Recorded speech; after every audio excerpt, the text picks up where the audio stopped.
Jamel Cherigui a la générosité des gens du Nord et l'humilité de ceux qui n'ont pas conscience de leur talent. Pourtant, tous les critiques littéraires sont unanimes. Son premier ouvrage, intitulé La Sainte Touche, édition J.C. Lattès, a été un événement. Or rien ne le prédestinait à embrasser cette carrière. Fils de Kabyle, né à Roubaix dans le Nord, Jamel s'intéresse assez tôt à l'histoire, à la musique classique et à la lecture. À l'école, il est bon élève, mais dissipé et turbulent.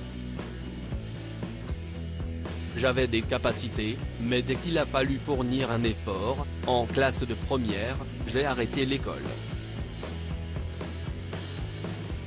Il rejoint alors les jeunes du quartier qui squattent les bancs publics et l'arrêt de métro toute la journée, sans réel but.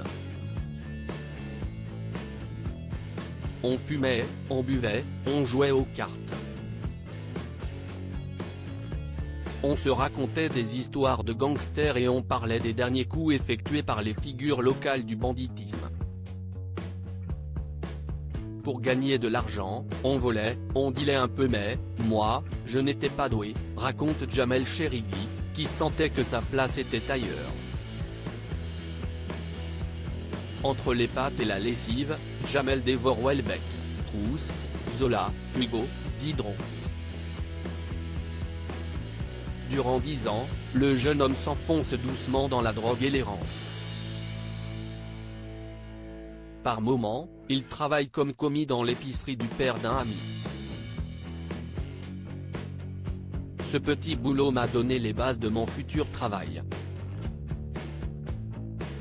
Alors, quand la bande d'amis s'est dissoute parce que certains étaient morts et d'autres en prison, j'ai décidé de me reprendre en main et d'ouvrir mon commerce. En 2014, à 28 ans, Jamel cesse toute consommation d'alcool ou de stupéfiants et s'astreint à une vie monacale afin de se donner toutes les chances de réussir. Petit à petit, mon épicerie est devenue plus accueillante et prospère. Entre deux clients, la TNT est parfois longue, alors pendant mes heures perdues, je me suis remis à lire.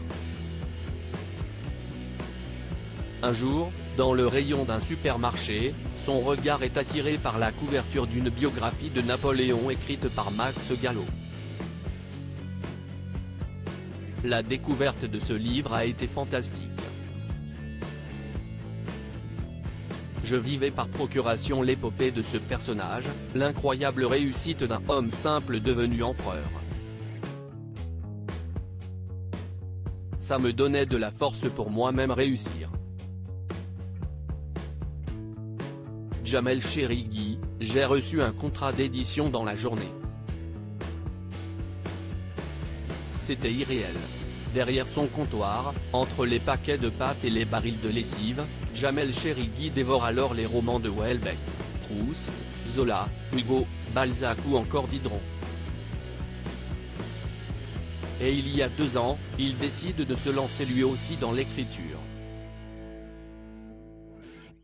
De ces années dans la rue, il a gardé l'habitude de peu dormir, alors il consacre ses nuits à écrire. La journée, il corrige ses notes sans en parler à quiconque.